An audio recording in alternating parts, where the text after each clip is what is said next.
We interrupt our program to bring you this important message. Have you ever wondered why the news plays the same 5 stories again and again? Let me give you a little hint. Brainwashing and repetition is the most basic form of brainwashing.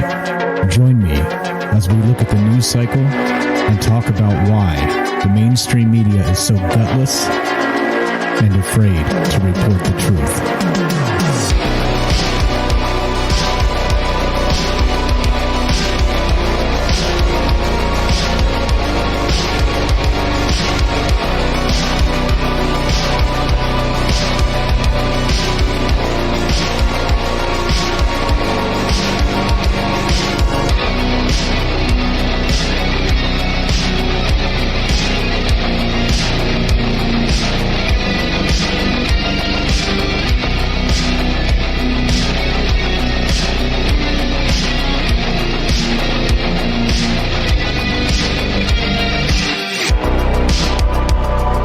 Good afternoon, and welcome to Conspiracy News with Michael Strange. This is the show where we look at the news cycle and talk about all the things they leave out. They, of course, being the mainstream media. Of course, right? Because that's what they do. Everything is all brainwash, all partisan, all division all the time. And there's actual news going on out there that probably needs to be talked about. So this actual podcast and this live stream spawned from another show called Troubled Minds, which I'm also the host of. And we talk about all kinds of interesting things. We talk about aliens, conspiracy, paranormal, all the rest of that, right? So if you're into that, come check us out over there. Troubledminds.org is the official website. And we do actually stream this live because just like over there at Troubled Minds, we value your opinion. And that's right, you. If you're listening to this anywhere, whether it's an archive, a podcast, on YouTube, wherever you find this, your opinion is valued as it should be. And so we do this live, and we love to include you. So if you want to be part of the show today or any other day we do this, you can dial this phone number, 702-957-1037. That's the Las Vegas area code there. And you can find the phone number and the Discord link at troubledminds.org, and come join us over there. Lots of good things happening in the Discord as well. So we got good stuff, good things going on, and I see you guys in the chat. What's up? Thanks for showing up. Thanks for being here today. Okay, so I did have a request. What's up, Super Vike? Super Vike wanted. I actually asked for requests, and he sent me an idea and said, how about on Wednesdays we do kind of like a weird Wednesday type theme with the news? And I thought that was a fantastic idea, a great way to kind of mix it up and look at some just some bizarre stuff that really doesn't get a lot of play, or maybe it does in some cases, and maybe we could look at why. But yeah, thank you again, Superbike, and everybody else for being enthusiastic about this. And I'm still open to suggestions. If you guys want to do more of this, or maybe Throwback Thursdays or whatever's going on, let me know. Let me know what you have in mind, and we will do it. So without further ado, let's get to the news, shall we? All right, let's look at this. Yeah, let's look at this. This is reported by the HuffPost.com, and this is less than fantastic, let's say. Well, maybe this is your maybe this is right down your alley. I have no idea, but the headline is this: McDonald's selling Spam burger topped with Oreo cookie crumbs in China. And the subheadline: the bizarre sandwich is made of 2 slices of Spam, Oreo cookies, and is topped with mayonnaise. So, given that, let's read. I think I talk about China quite often because I think we have some actual problems with China. You know what I'm saying? Like, there's some actual things, right? Like they're over there eating dogs, and they're hacking the shit out of everything else and some other things. But then let's just add this to the list. Add this to my beef with what the CCP is up to over there. And Spam burger topped with Oreo cookie crumbs in China. What the hell? All right, here we go. Reported by the AP in Beijing. McDonald's is selling a sandwich made of Spam topped with crushed Oreo cookies Monday in China, in an attention-grabbing move that has raised eyebrows. Not just eyebrows, I tell you. Global brands from restaurants to automakers sometimes roll out offbeat products to appeal to Chinese tastes in the populous and intensely competitive market. This is undoubtedly one of them. Quote, I thought it was delicious, said a comment signed Fifi Mao enthusiast on the Sina Weibo microblog service. Is that because I love McDonald's too deeply, or is something wrong with my taste? I've got an idea. I've definitely got an idea. The sandwich is made of 2 slices of Spam, a product of Hormel Foods, LLC, and Mondelez International's Oreo cookies, topped with mayonnaise. Yeah, right? I forgot to start my timer here. Damn. Okay, here we go. All right. Anyway, and then McDonald's Corp said the sandwich was part of a series of members-only promotions to be released on Mondays in China. Yeah, right? Only Mondays. So at least they're not going to spread this out over the course of the week. This is just going to be... So instead of Weird Wednesdays, China's doing, with McDonald's, Weird Mondays, and they're eating this nasty sandwich. Quote, there is no need to release unnecessary products, said a comment left on the company's microblog account.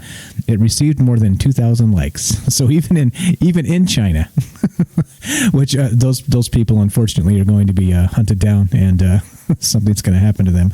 I laugh in a morbid way, of course. Okay, so let's see. McDonald's said it planned to sell no more than 400,000 of the lunch meat burgers. It wasn't clear how many have been sold or how many people who flooded social media with scathing comments had eaten one. Quote, when you hate someone but have to invite him to dinner, you can ask him to eat McDonald's Oreo lunch meat burger, said a separate comment on the same website.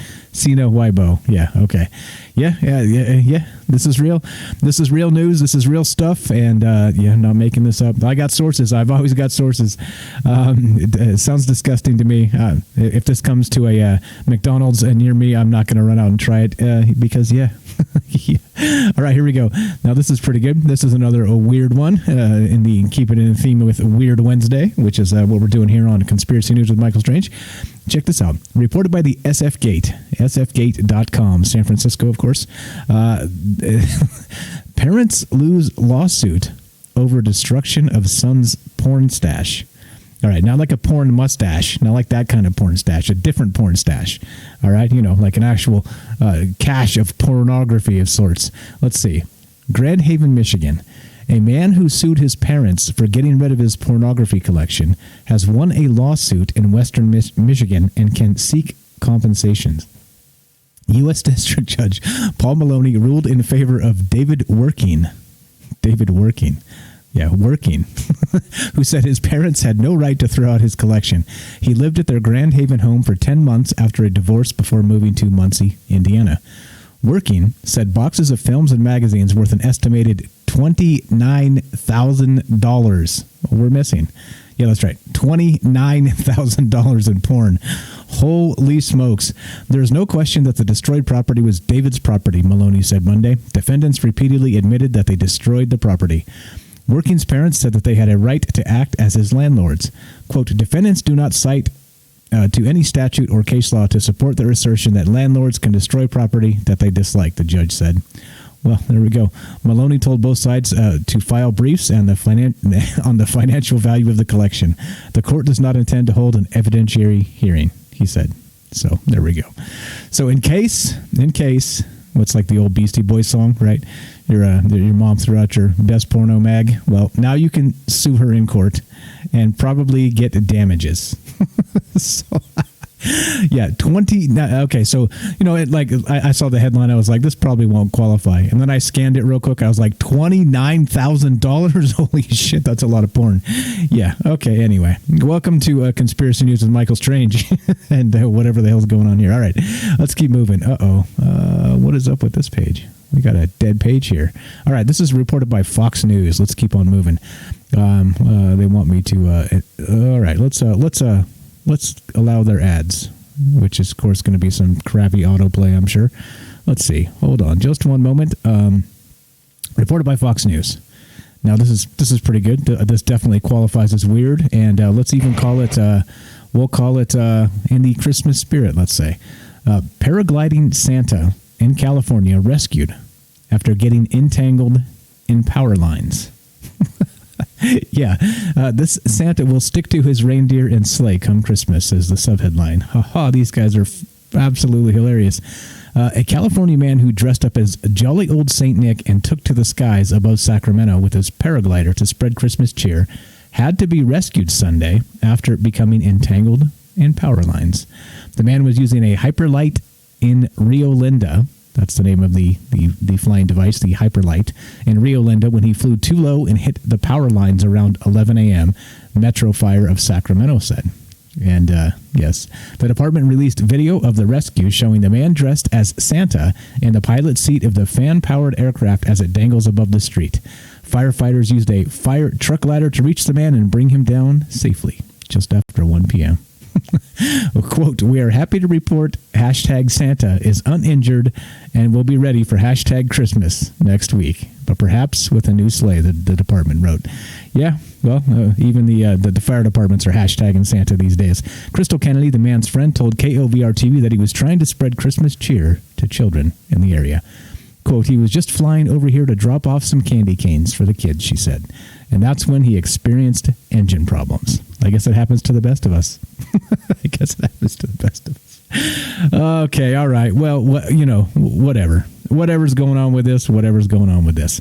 Okay, so Santa saved somewhere out near Sacramento. So that tells you. Make sure if you're going to do some paragliding, make sure you get some altitude and don't get yourself caught in the power lines, especially dressed as Santa. Yeah, talk about embarrassing situations. Okay, here's another one. This is not really exactly California man again. What's up, Dully? Okay. All right, let's go. This is not really kind of weird. This is a little bit more normal and weird with what we talk about on this show and on the other show, Troubled Minds. And these are things that you don't think they exist. Like you just don't think this stuff is actually legitimate, right? You hear rumors about this crazy stuff the CIA uses, or for spycraft or whatever the hell's going on. But yeah, no, this actually exists. Reported by Technology Review. Just linked it if you guys want to follow along. As usual, I always have the receipts. You can always ask. I got a link here. Now, the Pentagon has a laser that can identify people from a distance by their heartbeat. The Jetson prototype can pick up on a unique cardiac signature from 200 meters away, even through clothes. Yeah, that's right. Yeah. So all the worrying that I've done about China and their surveillance state and facial recognition and all the stuff that we talk about all the time, well, apparently none of that matters whatsoever. So this is a little bit crazy. By David Hambling. This is actually a year old even. I just found this and was like, okay, this is brand new. We got to talk about this. Brand new to me anyway. Here we go, from the article. Everyone's heart is different, like the iris or fingerprint. Our unique cardiac signature can be used as a way to tell us apart. Crucially, it can be done from a distance. It's that last point that has intrigued U.S. Special Forces. Other long-range biometric techniques include gait analysis, which we've talked about in the past, by how you walk. AI can determine that you're actually you, even though you're completely disguised, which identifies someone by the way he or she walks. This method was supposedly used to identify an infamous ISIS terrorist before a drone strike. But gaits, like faces, are not necessarily distinctive. An individual's cardiac signature is unique, though, and unlike faces or gait, it remains constant and cannot be altered or disguised. So a new device developed for the Pentagon after U.S. Special Forces requested it can identify people without seeing their face. Instead, it detects their unique cardiac signature with an infrared laser. While it works at 200 meters or 219 yards, longer distances could be possible with a better laser. Quote, I don't want to say you could do it from space, said Stuart Remley of the Pentagon's Combating Terrorism Technical Support Office, but longer ranges should be possible. Check that out. I don't want to say you could do it from space, he says. But what does that usually mean? You could probably do it from space, right? Yeah, okay. And other stuff. I had no idea this technology exists. And I didn't know that everybody's heartbeat was exactly like a fingerprint, was completely different. That's a little bit nuts. Interesting stuff here. So contact infrared sensors are often used to automatically record a patient's pulse. They work by detecting the changes in reflection of infrared light caused by blood flow. By contrast, a new device called Jetson uses a technique known as laser vibrometry. Is that a word? To detect the surface movement caused by the heartbeat. This works through typical clothing like a shirt and a jacket, though not thicker clothing such as a winter coat. There you go. We're going to have to wear winter coats and masks that look like other people and all kinds of crazy stuff, right? So here we go. The most common way of carrying out remote biometric identification is by face recognition.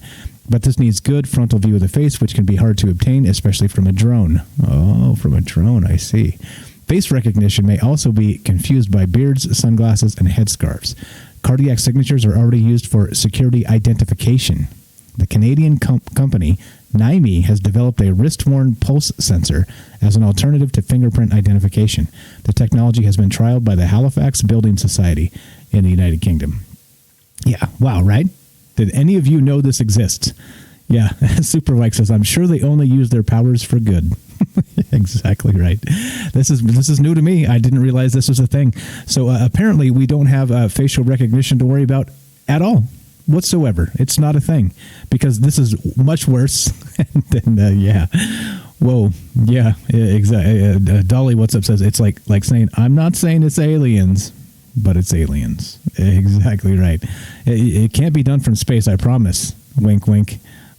Sure it can't. Okay, so we're going to keep on rolling here. Got a few more, actually many more to talk about, but I just want to point out again, this is live. We're doing this live because we love to include you. You guys know the deal. Transparency is an important thing to me, and I think that's important we do it this way for all time. For all time. 702-957-1037. You can pick up the phone. Dial in. We'll put you on the show. You can talk to me, whoever else might be listening. And what's your take on this stuff? Did you know this exists? This heartbeat sensor thing? Did you know Santa that got caught in the wires? Or so far so good, I think. But okay, so there's the first part of this. Make sure we are live. You can join the Discord, troubledminds.org. I want you guys to always understand and realize this. That's why I say it a lot. I do want to hear from you. So here we go. Let's play a quick little blurb regarding how to sponsor the show. And then it's just a quick 30 seconds, I believe, and then we'll keep on rolling here. Are you digging the show? If so, you can support us quite easily and at no additional cost to you if you already have an Amazon Prime account. Since we stream on Twitch every day, all you have to do is link your Amazon Prime account to your Twitch account, and they give you free games on a monthly basis for your personal use, and also a bonus $5 a month to send to your favorite streamer as a way to bring more people to Twitch. And all you have to do is sync up the two accounts and click subscribe. Thanks for considering us. Okay, so like I said, it's a little more succinct if I just do it that way instead of trying to fumble through explaining it every time. So please forgive the interruption. But let us continue, shall we? There's more here. There's always more, right? There's always more to talk about. Now, this one's interesting. If this doesn't qualify as weird, I'm not exactly sure. Reported by Live Science, newly discovered fungi turn flies into zombies and devour them from the inside out. Yeah, that's right. Right? Just a typical 2020 story here. Two newly discovered fungi species have a similarly macabre mode of action. They eat flies alive while using them to drop spores on new victims. The related species, a strong Welsey turgerinae, and okay, I'm not going to read both of these because it's just too long. I'll link the article. You guys can try and pronounce those yourselves. These related species, two of them, attack the fly species, which look like ordinary houseflies, but undergo a horrific change once they're invaded by the fungi. The fungi eat one or more holes in the abdomens of the flies and then produce clumps of orange spores, which spread by dropping out of the holes. The infected new zombie flies remain alive for days during this process, meaning they inadvertently spread the spores far and wide, particularly when mating with other flies. Meanwhile, the fungi continue to devour the flies alive. Finally, the fungi-ravaged insects collapse to the ground in spasms and die. Even after death, the flies can spread the spores of their killers. The flies' abdomens gradually crumble, releasing more spores from the inside. I guess regarding this and the pandemic we've had, I guess we should be grateful that COVID wasn't something like this, right? I mean, this is the stuff that The Walking Dead is made of, right? Like this is your zombie apocalypse, but it's happening to flies. So I think just a hot take on this is that the most terrifying thing to me is about this is that this is a thing that happens in nature. So I wonder, right? Is it possible? Possible that some kind of something could actually do this to people at some point? Yeah, that's my initial thought, right? Like, okay, that sucks to be these flies, but imagine. Okay, so here we go. So Danish researchers discovered dozens of fungi-infected flies during fieldwork in Jagersbris and Amager, Denmark. The flies were found in both rural areas and residential neighborhoods, hinting of a horror story struggle playing out in seemingly peaceful fields and yards. The researchers reported their findings in the September 2020 issue of the Journal of Invertebrate Pathology. Quote, "This is exciting and bizarre, an exciting and bizarre aspect of biodiversity that we have discovered in Denmark," study leader Jorgen Eilenberg, a biologist at the University of Copenhagen, said in a statement. "In and of itself, this mapping of new and unknown biodiversity is valuable. But at the same time, this is basic new knowledge that can serve as a basis for experimental studies of infection pathways and the bioactive substances involved." So, yeah, right. I mean, this is I think terrifying is a good word to describe the fungi that take over flies as zombies and have them drop their little disgusting progeny all over the place. What's up? I see you there. Thanks Bailey for gifting the sub. Appreciate that. Okay, so let's see. We got all right. So that's the deal. That's what's up. We're doing conspiracy news with Michael Strange. We talk about all the weird stuff, and especially double weird on Weird Wednesday, which is going to be today. So we are live. If you guys want to be part of the show, you have a hot take on this, or you just want to say hi, show feedback, whatever, 702-957-1037. Click the Discord link at troubledminds.org. That's the official website. And Troubled Minds is the name of the podcast that this show kind of spawned out of. I guess you could call this the zombie progeny of Troubled Minds, this conspiracy news show, right? Does that make sense? Maybe we are infected and we don't know. Yeah, or maybe not. Maybe not. Okay, let's keep on rolling here. Now this is pretty good. You never know what happens out there in the ocean, right? The wild blue yonder, whatever's going on out there.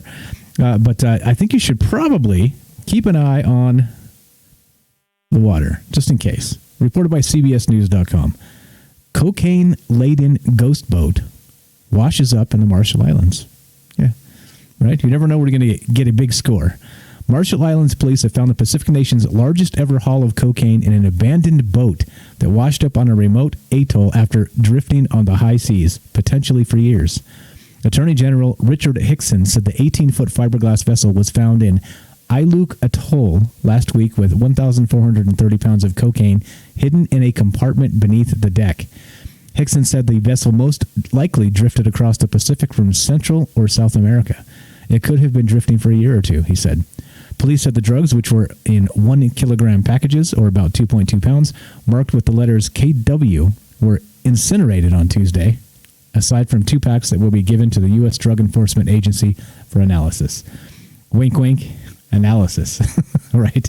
I wonder if all of this was actually incinerated. So I got a question, just a navel-gazing, stupid thought.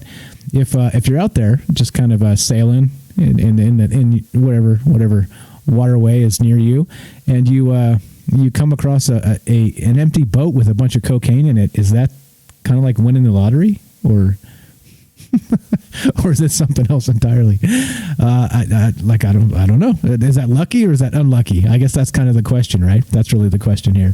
There have been numerous other stashes of drugs found along the Marshall Islands shoreline over the past 2 decades, including one another in Iluk, but the latest haul was by far the largest. Yeah. So as long as you incinerate it, it's all good, right? It's all good. Make sure you incinerate it, and make sure that you give the United States their cut. To the DEA for analysis. Make sure that they definitely get their their analysis cut. Right. That's what I mean, right? Definitely. So anyway, like I said, does this equate to winning the lottery, or is this something not remotely close? And you should probably not touch this because you never know who's going to come back looking for it. All right. More weird news. Let's go. This is reported by SFGate, more SFGate, which actually is a fantastic resource for weird news, by the way.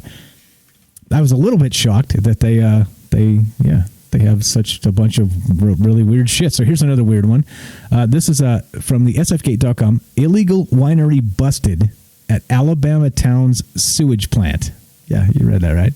You heard that right. The sewage plant. Rainsville, Alabama. Sheriffs and officials say they've busted an illegal winery that was operating at a municipal sewage plant in a small North Alabama town. The DeKalb County Sheriff's Office said in a statement it received an anonymous tip about an alcohol operation at a municipal building in the town of Rainsville on Thursday. Investigators then uncovered what's described as a large illegal winery inside the Rainsville wastewater treatment plant. Yeah, that's right. That kind of wastewater. Yep. Photos released by investigators show glass containers, buckets, a fermenting rack, and other equipment often used by people who make wine at home. The agency says officers seized a lot of illegal alcohol and arrested Alan Maurice Stifel, 62, of Fife. He faces a felony charge of use of official position for personal gain and a misdemeanor charge of unlawful possession of an illegally manufactured alcoholic beverage. That's a shame. It's only a misdemeanor. I mean, let's put more people in jail for goofy reasons. Right, because alcohol is dangerous, right? I guess that's the point. I don't know. Anyway, I guess that's a whole other can of worms to get into. But okay, so the agency says, we already said that. Rainsville Mayor Roger Lingerfeld said Stifel has been suspended without pay. According to WHNT-TV, Stifel has been a city employee for 15 years, the mayor said. Quote, I want to thank the mayor for his cooperation and willingness to allow law enforcement to do our job and shut something like this down, Sheriff Nick Weldon said in a statement. This is definitely one of the biggest operations we've seen in our county and possibly our state. The town has about 5,100 people and is 100 miles northeast of Birmingham. It's legal to make limited amounts of wine at home in Alabama, but it's illegal to have more than 15 gallons of homemade wine or beer at a time. Yeah, because, right, how dare you? Right, how dare you? Where's Greta when we need her? How dare you? More than 15 gallons? Who needs that? Who needs that? Yeah, well, that's there it is. This wine has a bold aroma and a slight taste of shit. Super like it. That's exactly right. Yeah, well, yeah, it is what it is. All right, let's go. There's more here. This is one that goes back a little ways, but this is just reported. This goes back to 2009. Does everybody remember the Balloon Boy? Bailey says you can have more than 15 gallons of non-homemade, though. Yeah, I guess. Yeah, exactly right. So I guess that's the shtick. I could go down to Costco and just buy a pallet of it, and it's cool. But then if I made it myself, right, you're not paying enough taxes on it. It always comes down to taxes, doesn't it? That's really what it comes down to. I don't know. Anyway, here we go. AP News reports this: parents convicted in 2009 Balloon Boy hoax pardoned. Oh. Everybody remember this? A couple convicted of criminal charges in the so-called Balloon Boy hoax that fascinated the country more than a decade ago were pardoned Wednesday by the governor of Colorado. Richard and Mayumi Heen reported their 6-year-old son had floated away in a homemade UFO-shaped silver helium balloon in 2009. Guys, remember that story? I'm assuming most of you are probably old enough to remember that story. It's only 2009. Dozens of emergency responders and 2 Colorado National Guard helicopters scrambled to save the boy as video footage of the enormous balloon floating far above the ground made national news. But the child was never on the balloon, and he was later found unharmed at his home in Fort Collins, about 60 miles north of Denver. Authorities said the Heens staged the ordeal to get publicity for reality TV shows they were trying to pitch. Yeah, see? Like, there's more than one way to skin a cat, guys. If you want to be popular on the internet, you can just, stuff noodles up your nose, or, claim that your kid got taken away by a bunch of killer balloons. Right? There's a lot of ways to do this. You don't just have to be, I guess, viral in and of yourself. I don't know. It's terrible. Okay. All right. 11 years later, the couple has now paid the price in the eyes of the public and shouldn't have to be dragged down by a criminal record for the rest of their lives, Colorado Governor Jared Polis said in a statement Wednesday. We're all ready to move past the spectacle from a decade ago, a first-term Democrat said. Polis, yeah. Richard Haynes served a month in jail after pleading guilty to a felony count of attempting to influence a public servant. And Mayumi Heen was jailed for 20 days for filing a false report. They were also ordered to pay $36,000 in restitution. I love how if you work for these agencies and you create wasteful things, like nobody holds you accountable, but God forbid you make a false statement and send a helicopter out and they send you the bill, right? That's ridiculous. Anyway, let's see. Okay, so we got more here. Let's see, what time do we got? Let's see. Make sure everything's in line. Let's do this real fast. So we're going to take a quick break, and you know what that means if you've listened to the live show a little bit.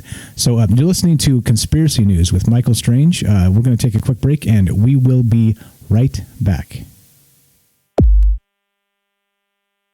And welcome back to Conspiracy News. You see, that was pretty painless, wasn't it? All right, so let's keep talking about this. We had the Balloon Boy, and we had some other stuff, and you know what that is. You know what that is, Bailey. That's a marker for my commercial I'm going to insert. Okay, here we go. So this is reported by thedrive.com, and let's see. Hold on, just one moment here. Let's find this. We don't want that. We want this. Okay, reported by thedrive.com. Now, this is pretty interesting.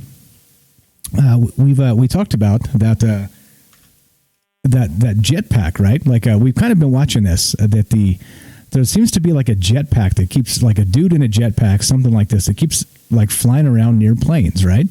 And so it ends up like I don't know, like what's really going on? Is this just some BS? Is this some joker that's like? I mean, this is reported in Los Angeles, and I think some other places around the country as well. It continues to happen. So here we go. Anyway, so video taken by pilots of what could be the elusive Los Angeles jetpack guy emerges. And so there's information here. This just hit today, and piping hot news. Flight school pilots were on a training flight off the coast when they were surprised to see what appeared to be a guy in a jetpack whizzing by. Yeah, right? If this isn't weird, I don't know.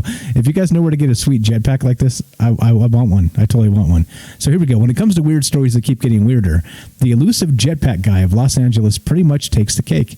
After multiple reported sightings from airline pilots on more than one occasion of a guy in a jetpack flying around at thousands of feet near Los Angeles International Airport, some of the most congested airspace on Earth, as well as ongoing FAA and FBI investigations into the matter, we now have credible video of what seems to be the flying object in question.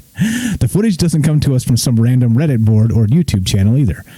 It was taken during an instructional flight from Sling Pilot Academy in the training area off Palos Verdes. We reached out to the flight school, who is based out of Zamperini Field in Torrance, California, for additional details. Yeah, so they saw this guy. There's really a dude out there. This is not like weather inversions or mass hallucinations or any of the rest of this stuff, right? It's definitely. Dolly says elusive jetpack guy sounds like a cryptid. It kind of does, right? This is like the Bigfoot of the sky. But they actually, there's a sighting, right? There's a Bigfoot of the sky sighting. So here we go.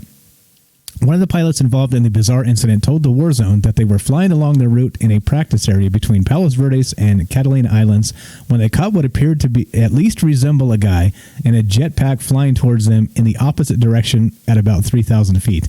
The object passed along the right side of their aircraft and kept going until it was out of sight. That's got to be something to see, right?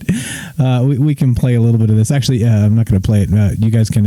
You got the link. You can play it yourself. There was no communication from the object or about the object on the usually busy radio channel used for the training area. As such, the pilots did report the encounter with the FAA, but because there wasn't really any detail to add, an official report was not filed.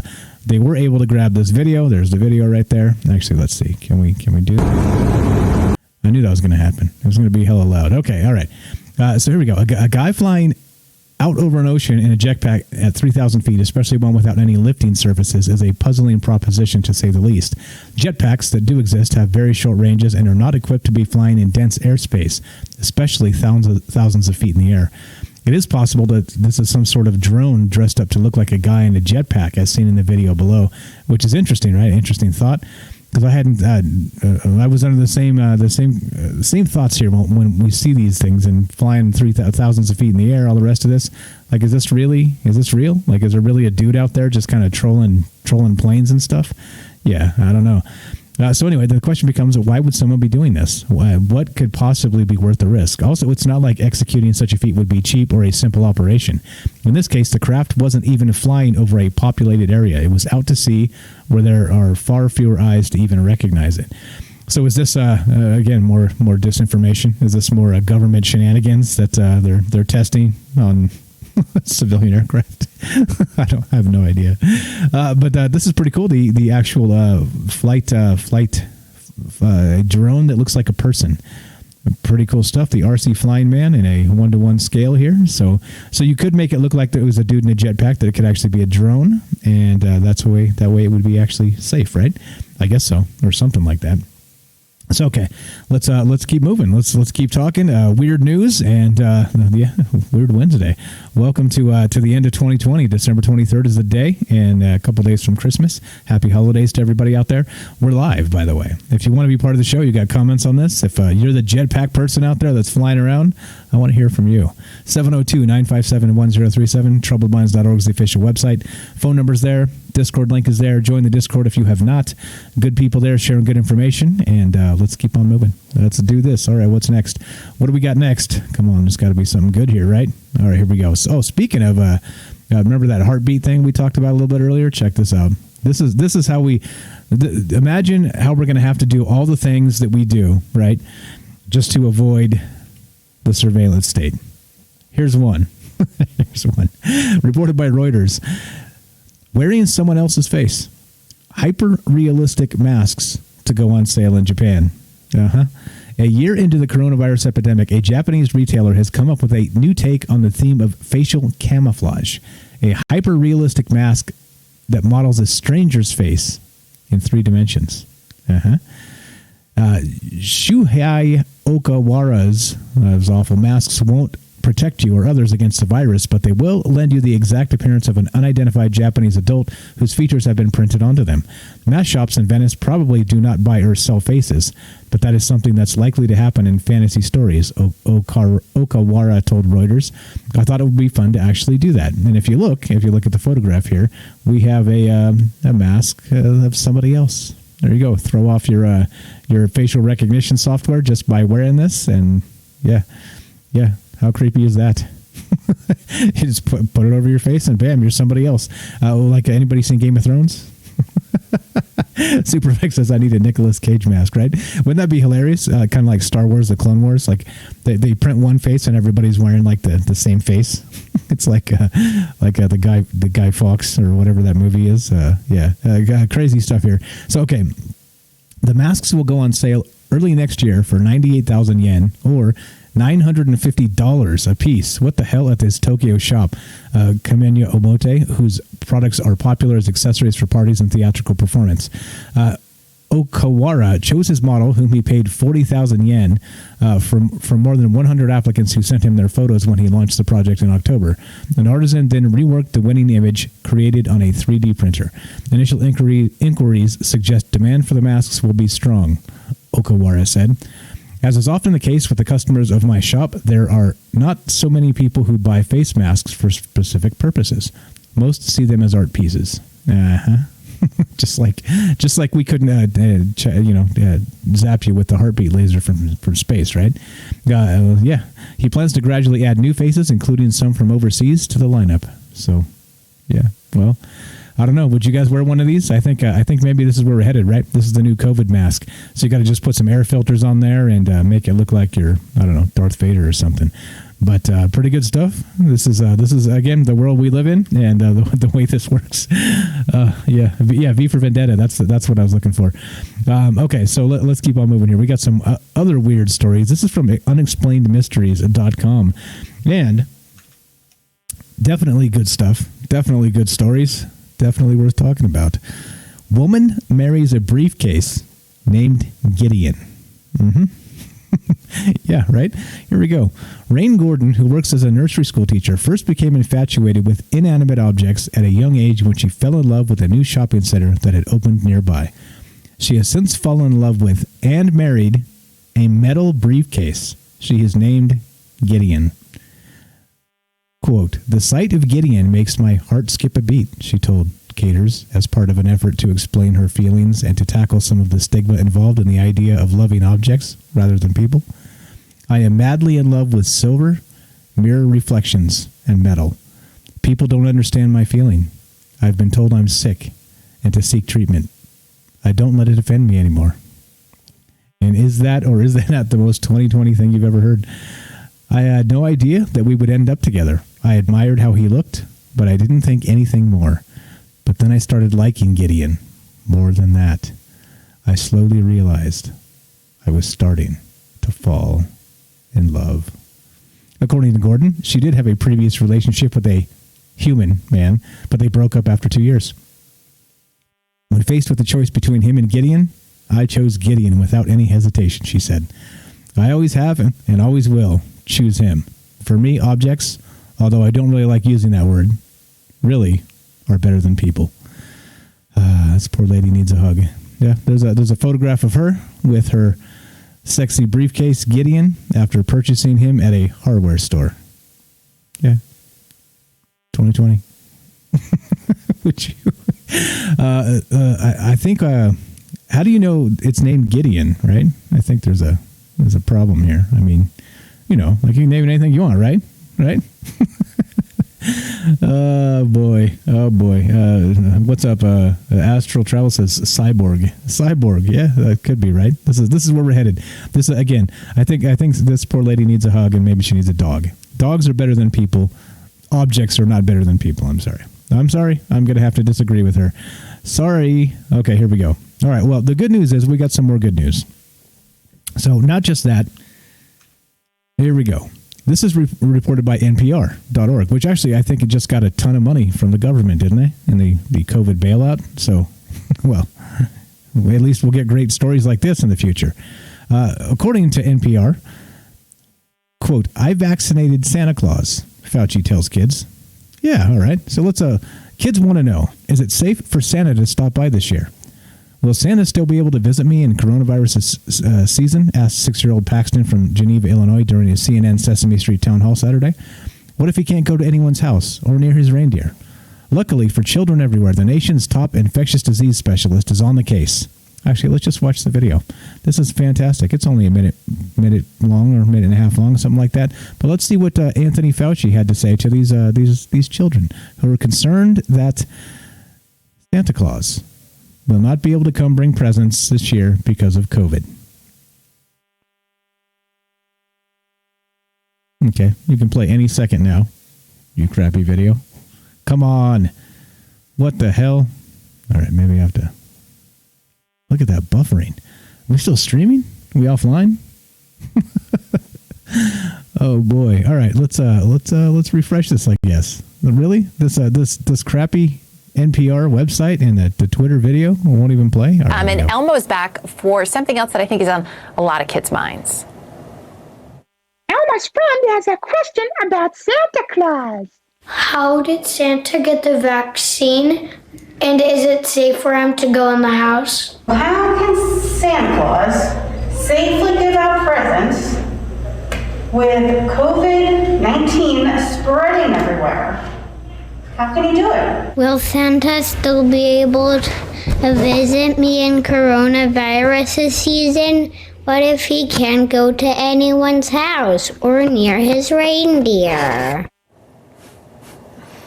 Well, I have to say I took care of that for you because I was worried that you'd all be upset. So what I did a little while ago, I took a trip up there to the North Pole. I went there and I vaccinated Santa Claus myself. I measured his level of immunity and he is good to go. He can come down the chimney. He can leave the presents. He can leave and you have nothing to worry about. Santa Claus is good to go. Dr. Fauci, you've made so many kids around the world so happy just now. Dr. Fauci, look, thank you so much for being with us today. I think I speak for everybody, probably in the world, thanking you for all of your hard work, all of your diligence in helping us fight this coronavirus.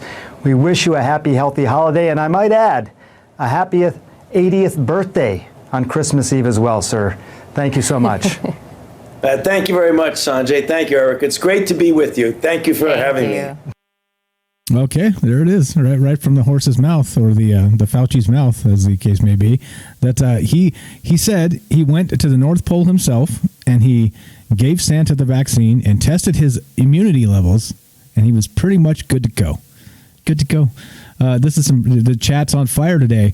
Bailey says that Fauci lies isn't an unusual story.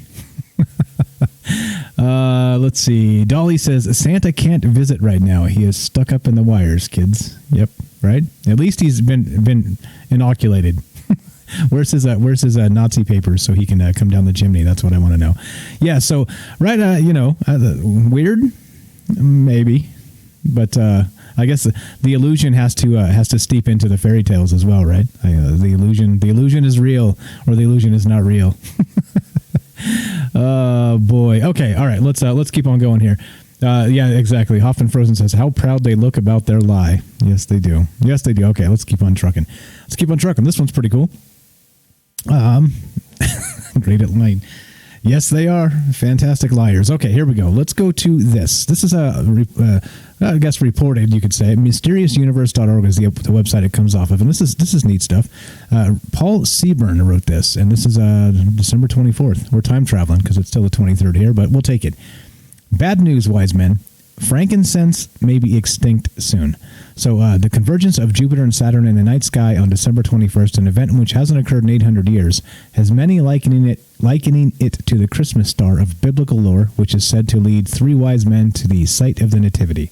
While most of the attention went to the star, not much was said about the wise men, and even less about the gifts they were said to be bringing: gold, frankincense, and myrrh.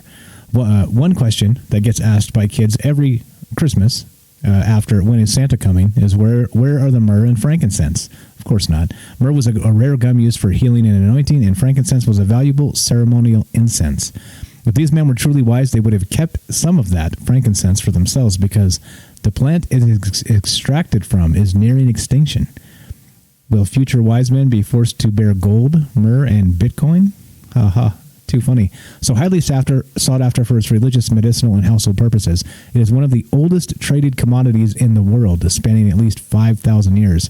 An aromatic resin, frankincense is harvested from the tears that seep from cuts made to a variety of Boswellia tree species. There you go. More big words I can't say. Which grow in the harsh, dry climates of Yemen and Oman in the Arabian Peninsula. Eritrea, Ethiopia, Somalia, and Sudan in East Africa.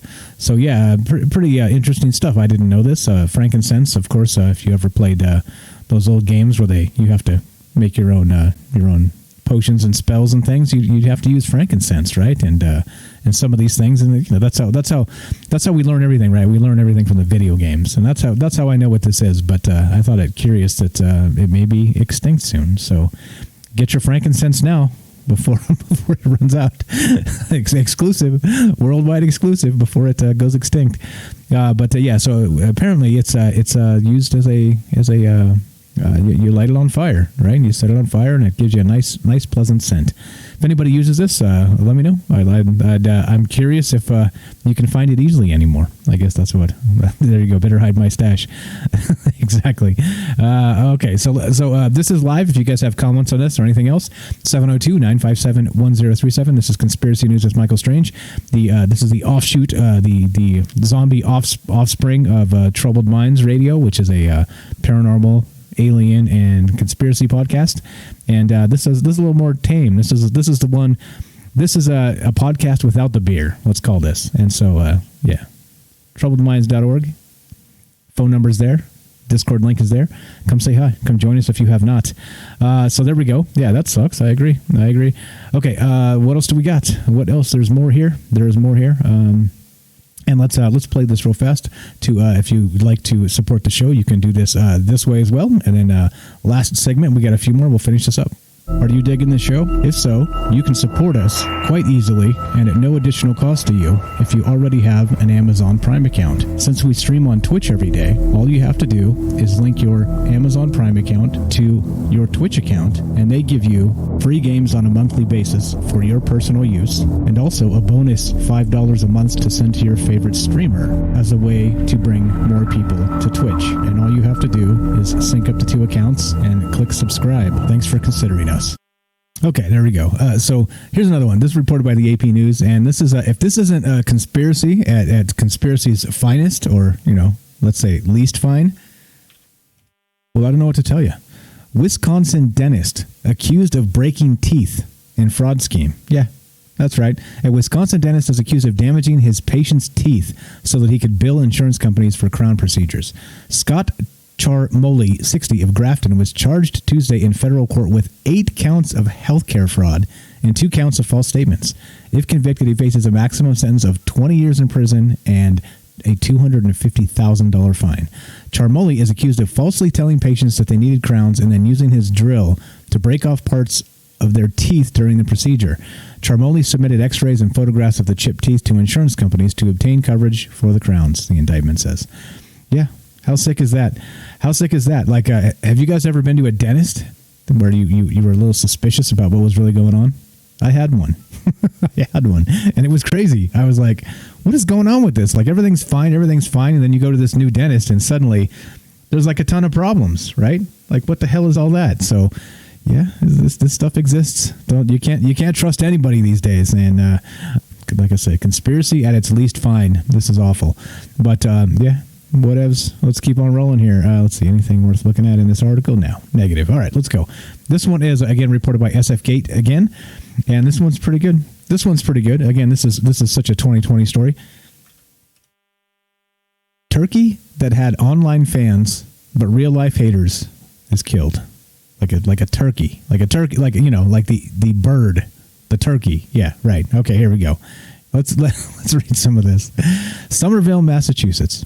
A wild turkey that had developed an online fan following but also drew complaints about aggressive behavior was euthanized last week, Massachusetts wildlife officials said.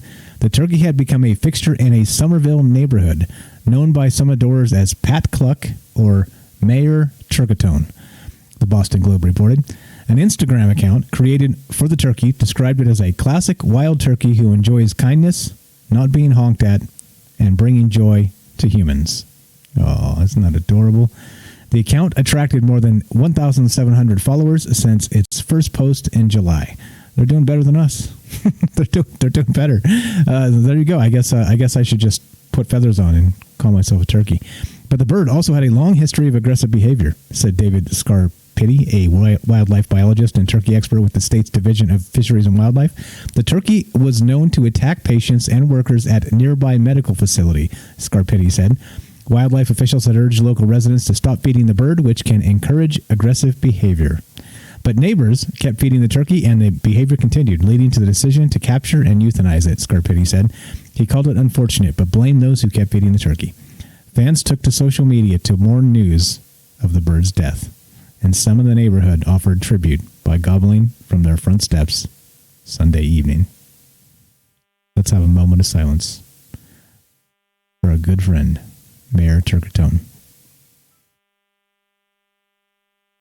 Okay, now that that's done. All right. This is reported by Reuters.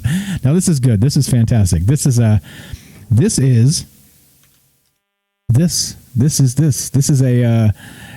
whatever. This is, again, such a 2020 story. Japan's pajama suit helps teleworkers look good for Zoom calls. Like this, maybe this is the future right here, guys. This is where we're headed. Want to look good for a Zoom meeting, but don't want to get too dressed up? A Japanese apparel company has created a pajamas suit that's meant to resemble office attire, but feel as snug as sleepwear. Aoki Holdings is marketing the navy, beige, black, and dark gray suits for both men and women to teleworkers as more than pajamas and less than fashionable clothes.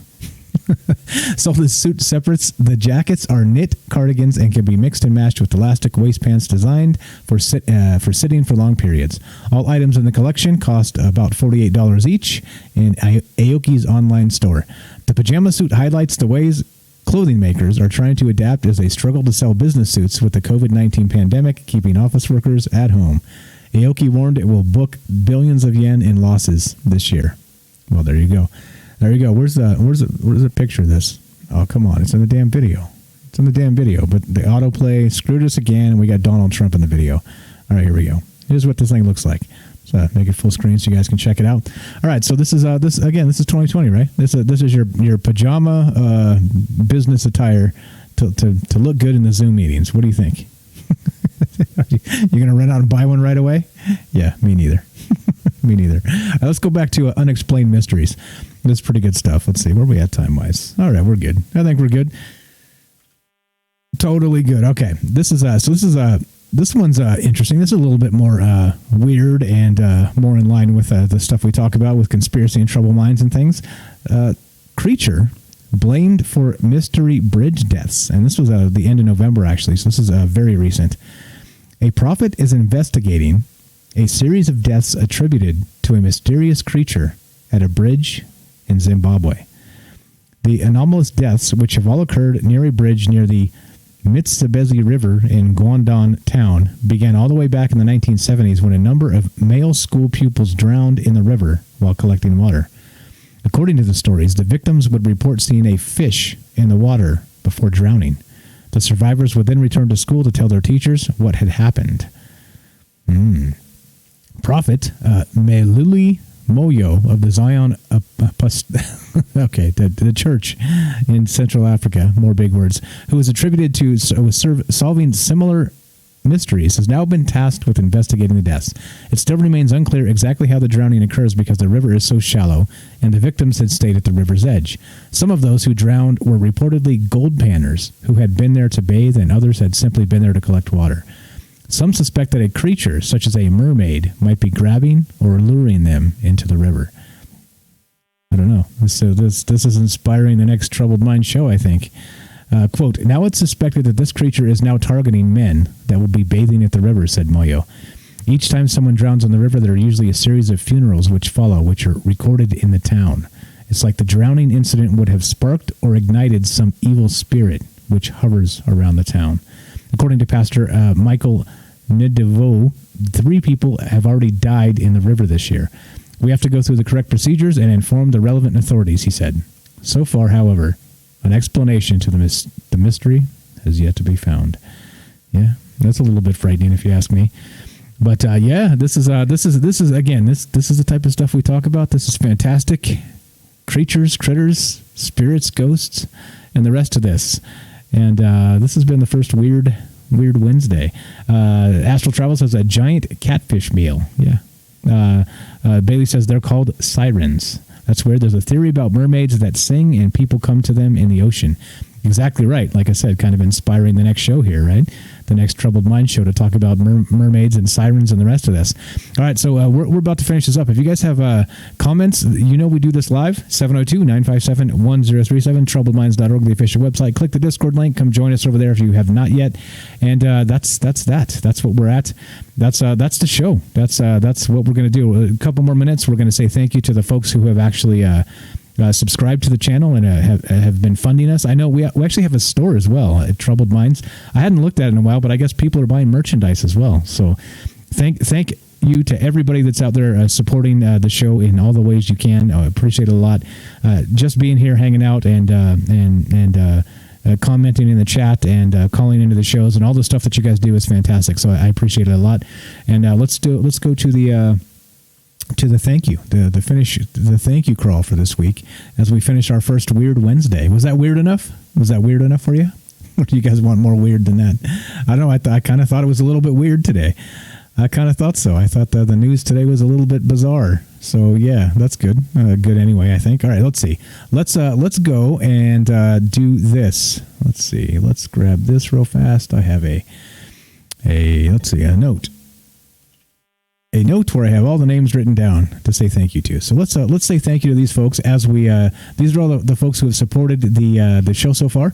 And here's the Star Wars crawl. So let's do this and get this bad boy rolling and play some outro music as we roll. Here we go. Let's see this one. All right. This is everybody who subscribed to the channel so far, and Bailey Monochromatic gets a +2 on this, but I'm going to start with AJ Dare. We got Alien Ni-chan, I believe is how you say it, Arc Platinum, Axel Steel 3, Dark Devious, FGC Spiral, Ident, which is Johnson. What's up, Johnson? Lizzie Dags, Monochromatic, that's Bailey. What's up? Nikki Nix, Noble Kal-El, Often Frozen, and Super Vike 1. And again, Monochromatic gets +2, +1. And yes. Thank you so much, guys. Again, like I said, this is if we can do this full time all the time, I'm looking forward to the opportunity. So spread the word, let people know, come hang out with us, and we're going to do more weird stuff, more things that you just don't see every day, do you? You just don't see every day. All right. Okay. Thanks for hanging out. You guys are the best. One more time, this is Conspiracy News with Michael Strange. We'll be back we'll be back tomorrow for one more stream before Christmas on this show. And then we'll be back on Saturday night for Troubled Minds. So thanks again. Thanks for being here. Thanks for all the support. We'll see you guys tomorrow.